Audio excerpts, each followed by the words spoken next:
परिसर को लेकर जिला प्रशासन एवं पुलिस प्रशासन ने संयुक्त मीडिया एडवाइजरी जारी करते हुए सभी नागरिकों से शांति एवं सांप्रदायिक सौहार्द बनाए रखने की अपील की है। एसपी सचिन शर्मा ने कहा कि माननीय उच्च न्यायालय द्वारा जारी सभी आदेश बाध्यकारी हैं और उनका सख्ती से पालन कराया जाएगा। एसपी सचिन शर्मा ने कहा कि न्यायालय के प्रचलित निर्देशों के विपरीत किसी भी प्रकार की गतिविधि की अनुमति नहीं दी जाएगी। यदि कोई व्यक्ति या संगठन आदेशों का उल्लंघन करता है तो उसके विरुद्ध वैधानिक कार्रवाई की जाएगी। उन्होंने कहा कि सोशल मीडिया पर भ्रामक, भड़काऊ और अप्रमाणित सामग्री प्रसारित करने वालों पर प्रशासन की लगातार निगरानी है। ऐसे लोगों के खिलाफ कानूनी कार्रवाई की जाएगी। साथ ही मीडिया प्रतिनिधियों से तथ्यात्मक और जिम्मेदार रिपोर्टिंग करने की भी अपील की गई है। एसपी ने बताया कि भोजशाला परिसर और आसपास के क्षेत्रों में पर्याप्त पुलिस बल तैनात किया गया है तथा सुरक्षा व्यवस्था को लेकर सतत निगरानी रखी जा रही ताकि जिले में कानून व्यवस्था और शांति बनी रहे। प्रशासन ने सभी समुदायों से सहयोग की अपील करते हुए कहा कि न्यायिक प्रक्रिया, विधि व्यवस्था और सामाजिक सौहार्द का सम्मान बनाए रखें, शांति बनाए रखें। मैं सचिन शर्मा, पुलिस अधीक्षक धार, सभी धार के नागरिकों से, मीडिया बंधुओं से, आगंतुकों से, धर्मगुरुओं से अपील करता हूं कि शांति, भाईचारा, सौहार्द और विधि का जो शासन है वो बना के रखें। इसके लिए माननीय उच्च न्यायालय द्वारा जो पिछले समय में निर्णय दिया गया है वो हम सभी पे बाध्यकारी है, जिसका अक्षरशः हमको पालन करना है। हमें ये सुनिश्चित करना है कोई भी ऐसी धार्मिक गतिविधि जो जिसकी अनुमति नहीं है या कोई नई ऐसी परंपरा जो अब तक नहीं की जाती है उसकी शुरुआत नहीं की जाएगी। ऐसी कई सोशल मीडिया के माध्यम से जानकारियां प्राप्त हो रही हैं जहां पे कुछ लोग भ्रामक जानकारी, भड़काऊ चीज़ें या आपत्तिजनक पोस्ट जो डाल रहे हैं। हम लोग ये सुनिश्चित करेंगे उन पे नज़र रखने के अलावा कि इन पे कड़ी से कड़ी कार्रवाई हम लोग करें, और जो भी ऐसे लोगों के बहकावे में आ रहे हैं उनसे भी मैं ये अपील करता हूँ कि माननीय उच्च न्यायालय के जो निर्देश हैं वो बहुत ही साफ़ हैं, बहुत ही स्पष्ट हैं। तो हमारे लिए भी ये बहुत ज़रूरी हो जाता है कि हम नियमों का पालन करें। और इस आने वाले शुक्रवार सभी समुदायों से, सभी संप्रदायों से, सभी लोगों से मैं अपील करता हूं कि आप शासन प्रशासन का सहयोग करें और हम लोग ये सुनिश्चित करेंगे आने वाले समय में किसी भी प्रकार से कोई भी ऐसी धार्मिक गतिविधि जो विधि विरुद्ध है या जिसकी अनुमति नहीं है वो यहाँ पे ना की जाए।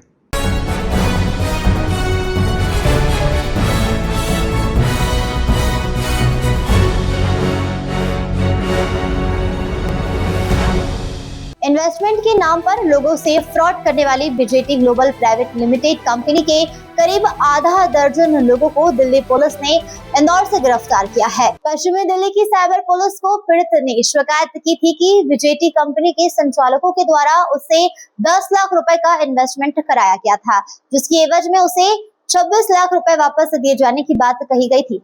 इन्वेस्टमेंट के बाद से ही बीजेटी कंपनी के कर्ता धर्ता पीड़ित का फोन नहीं उठा रहे थे। इसकी शिकायत पीड़ित द्वारा पश्चिमी दिल्ली की साइबर पुलिस को की गई थी, जिसके बाद पश्चिमी दिल्ली साइबर पुलिस की team BJT global private limited के इंदौर में रविंद्रनाथ टैगोर मार्ग स्थित कॉर्पोरेट हाउस की 5वीं मंजिल के ऑफिस पर पहुंची। यहाँ कई घंटे तक सर्च करने के बाद दिल्ली पुलिस ने कुछ लोगों के मोबाइल और कंप्यूटर की हार्ड डिस्क, लैपटॉप जब्त किए हैं, जिनकी जाँच की जा रही है। वहीं जो पीड़ित की शिकायत थी उसके आधार पर 6 लोगों को हिरासत में लेकर इंदौर कोर्ट में पेश कर दिल्ली पुलिस अपने साथ दिल्ली लेकर आई है। आरोपियों को मेडिकल के लिए एमवाई अस्पताल में ले जाया गया था, जहां उनका मेडिकल होने के बाद उन्हें कोर्ट में पेश किया गया। अब दिल्ली पुलिस आरोपियों से पूछताछ कर यह जानने का प्रयास करेगी कि इन आरोपियों ने देश भर में कितने लोगों के साथ कितने करोड़ की ठगी की है और इसका नेटवर्क कहां-कहां तक फैला हुआ है। और कल दिनांक को दिल्ली से cyber police station west Delhi की एक टीम आई हुई थी। उनके दर पे एक साइबर फ्रॉड का मामला पंजीबद्ध है, जिसमें से चीटिंग करके और लगभग 10.5 लाख रुपए इन्वेस्ट करवा लिए गए हैं फॉरेक्स में इन्वेस्ट के नाम से। और एक जो उसमें पीड़ित पक्ष है उसका एक अकाउंट खुलवाया गया और उसमें बहुत सारा पैसा प्रॉफिट दिलाने के नाम पर कि 10 लाख जमा करोगे लगभग 20 से 25 लाख रुपए आपको बेनिफिट हो जाएगा। इस प्रकार से चीटिंग करके और बहुत सारा पैसा इन्वेस्ट करवा लिया गया था। उसी के तारतम्य में टीम आई हुई थी, थाना छोटी ग्वालटोली के द्वारा उसका सहयोग किया गया। उनको लोकेशन मिली थी कि झाबुआ टावर पर यहाँ पर भी किसी गलत तरीके से कोई फर्म स्थापित करके और यहाँ पर आरोपी हैं, तो यहाँ पर से आरोपियों को अभिरक्षा में लिया गया है। न्यायालय प्रस्तुत किया जा रहा है आरोपियों को दिल्ली की टीम के द्वारा, और आगे की वैधानिक कार्रवाई वही दिल्ली की टीम सुनिश्चित कर रही है। सर, कितने आरोपी को पकड़े गए हैं? और 5-6 लोगों की बात आ रही है कि यहाँ झाबुआ टावर पे कोई चॉइस ब्रोकिंग फर्म नाम से ये लोग संचालित कर रहे हैं और वहीं से उनको अभिरक्षा में लिया गया है। क्योंकि संपूर्ण प्रकरण दिल्ली का है, वहाँ की टीम आई हुई है, वहाँ के अधिकारी आए हुए हैं। सिर्फ थाना छोटी ग्वालटोली का एरिया होने के कारण सहयोगात्मक रूप से हमारी टीम उनके साथ में थी और बाकी आगे की वैधानिक कार्रवाई दिल्ली पुलिस कर रही है।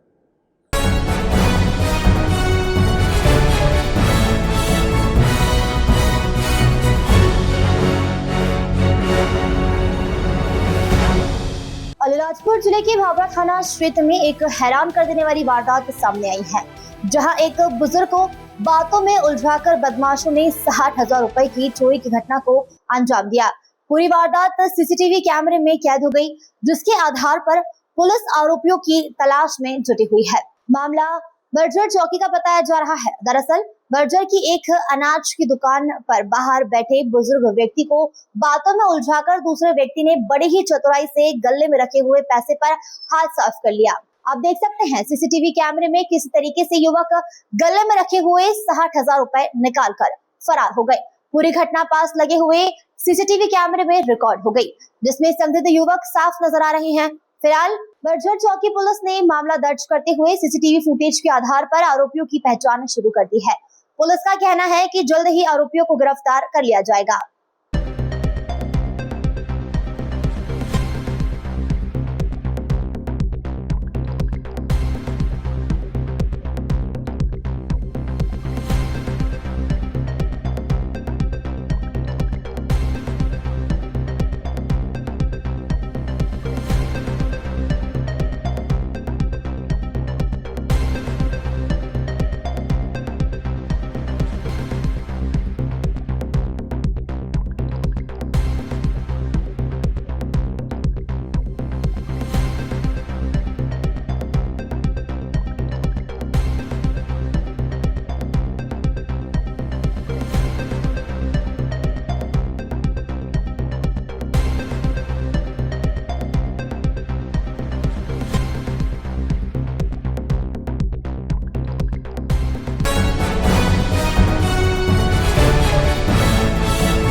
ऑल इंडिया केमिस्ट एसोसिएशन के आह्वान पर ऑनलाइन दवा व्यापार के विरोध में बुधवार को संपूर्ण दवाई की दुकानों को बंद रखा गया। इंदौर केमिस्ट एसोसिएशन के अध्यक्ष विनय बाकलीवाल ने बताया कि ऑनलाइन दवा व्यापार पूर्ण रूप से ड्रग एवं केमिस्ट एक्ट का उल्लंघन है।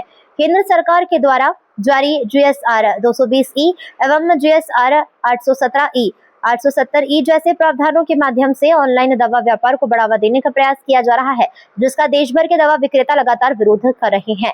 ऑनलाइन प्लेटफॉर्म द्वारा दवाई की बिक्री और बिना फार्मासिस्ट निगरानी के दवाओं की सप्लाई आम जनता के स्वास्थ्य के साथ गंभीर खिलवाड़ है।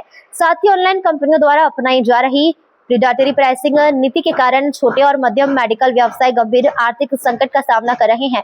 भारी छूट और लागत से कम कीमत पर दवाओं की बिक्री से बाजार में असमान प्रतिस्पर्धा उत्पन्न हो रही है, जिससे पारंपरिक मेडिकल स्टोर का अस्तित्व खतरे में आ गया है। ऑनलाइन दवा व्यापार की आड़ में नकली एक्सपायरी और गलत दवाओं के साथ ही एक दिन की हड़ताल से दवाई की दुकान बंद होने से मरीज तो परेशान होंगे ही, साथ ही करोड़ों का नुकसान भी दवाई विक्रेताओं को भुगतना पड़ रहा है। अस्पताल के अंदर संचालित मेडिकल स्टोर को इस बंद से मुक्त रखा जाए, ताकि मरीजों को किसी प्रकार की परेशानियों का सामना न करना पड़े।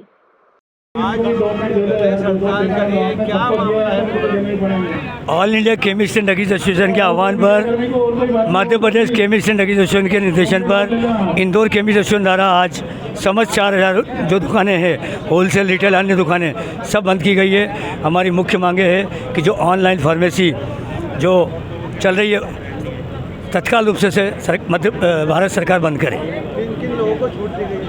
इसमें हमने केवल जो अस्पताल के अंदर OPD के पास में जो दुकानें हैं उनको छूट दे रखी है, क्योंकि हम मानव सेवा का व्यापार करते हैं, कोई मरीजों को परेशानी का सामना न करना पड़े, इसलिए अस्पताल के अंदर जो छोटी जो दुकानें OPD की वो खुली है। आज लगभग हमको इंदौर के मान लीजिए लगभग 3 से 4 करोड़ रुपये का नुकसान होगा, वो पूरे भारत में करोड़ रुपये का नुकसान हमको होने जा रहा है। हमारी मुख्य मांग है कि जो ई-फार्मेसी ऑनलाइन फार्मेसी है उसे तत्काल रूप से बंद किया जाए। विनय बाकलीवाल, अध्यक्ष इंदौर केमिस्ट एसोसिएशन।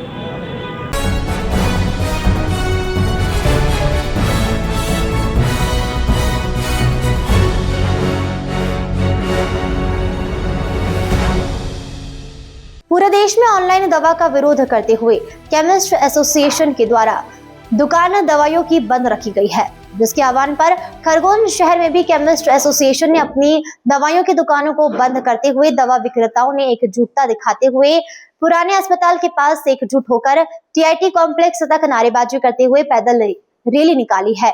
यहां से पेट्रोल और डीजल बचवाने की सरकार की अपील को देखते हुए ई रिक्शा और टांगे से जिला कलेक्टर कार्यालय पहुंचकर डिप्टी कलेक्टर को एक ज्ञापन सौंपा गया है।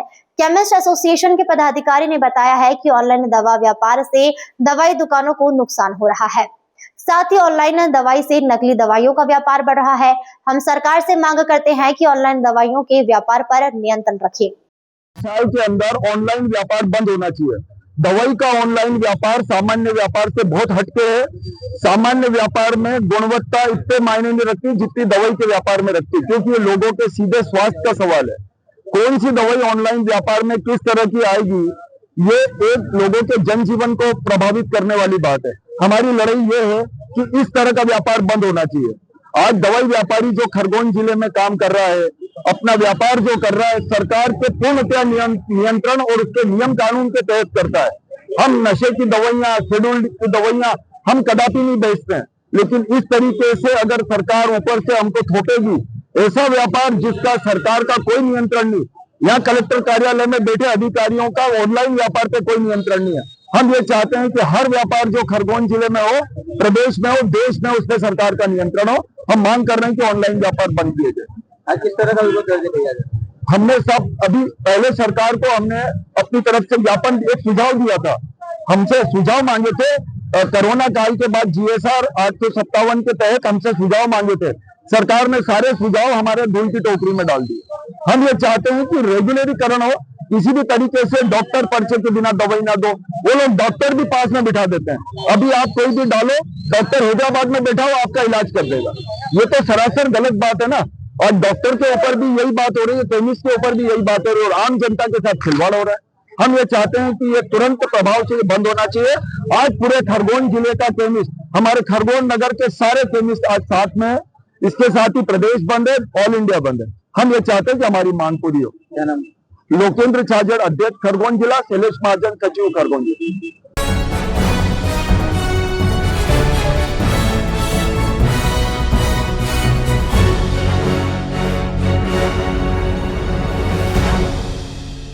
मेडिकल संचालकों की एक दिनी हड़ताल जारी।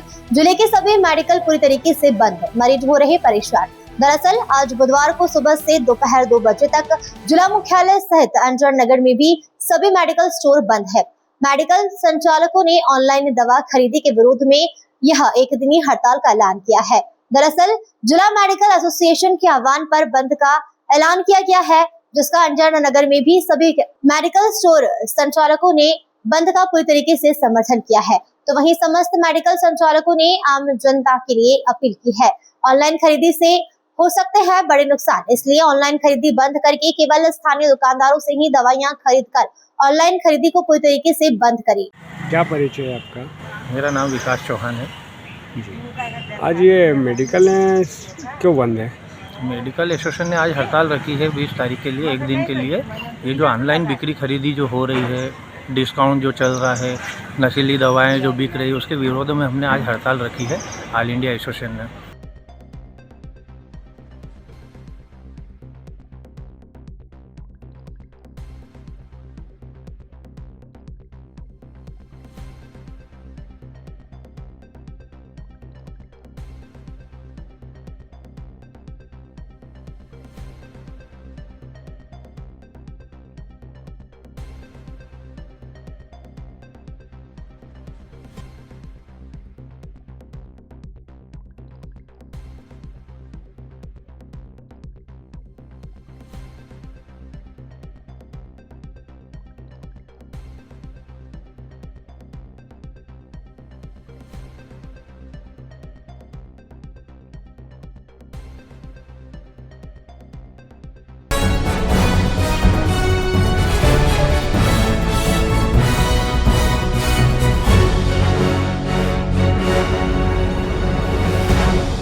फिल्मों में आपने देखा होगा कि जब कोई सरफिरा किसी के पीछे हाथ धोकर पड़ जाता है तो वह उसकी मर्जी और प्राइवेसी की धज्जियां उड़ा देता है।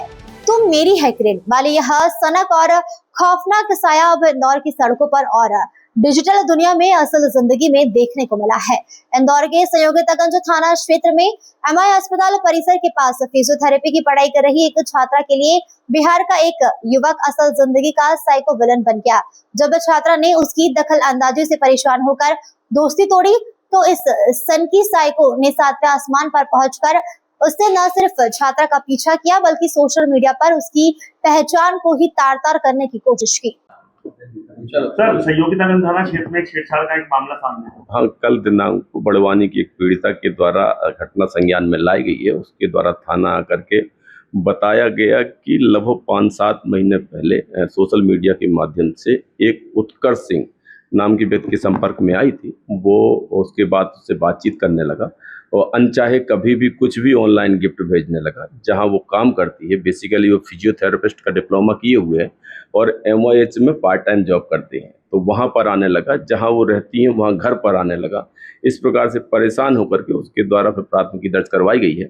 विसम्मत धारा में प्राथमिकी दर्ज कर ली गई है। जो आरोपी है वो सिमरोल के किसी इंजीनियरिंग कॉलेज से उसके द्वारा बीटेक किया गया है और अभिरक्षा में लेकर के सारे तथ्यों को शामिल डायरी किया गया है। जल्दी ही प्रकरण को न्यायालय प्रस्तुत किया जाएगा। सर, कब से परेशान कर रहा था? लगभग 5-7 महीने की बात आई हुई है। सोशल मीडिया के माध्यम से ये संपर्क में आए हुए थे और तभी से वो अनचाहे मैसेज करने लगा। इंस्टा पर भी उसके द्वारा कुछ फोटो अपलोड कर दिए गए थे। जिस कार्यस्थल पर है वहाँ पर भी वो पीछा करने लगा था। ऐसे कुछ तथ्य आए हुए हैं। सारे तथ्यों को शामिल डायरी किया गया है। किन धाराओं में प्रकरण दर्ज? छेड़छाड़ की धाराओं में BNS की जो धारा छेड़छाड़ की है उस पर प्राथमिकी दर्ज करके और आगे की वैधानिक कार्रवाई की जा रही है। वो कुछ भी है, कोई भी त्योहार है या फिर किसी भी प्रकार का बर्थडे है या अन्य कोई ओकेजन है, उसके हिसाब से कोई भी चीज़ भेज दी जाती थी। वो सारे तथ्यों को, वो सारे मैसेज को भी विवेचना का अंग बनाया गया है।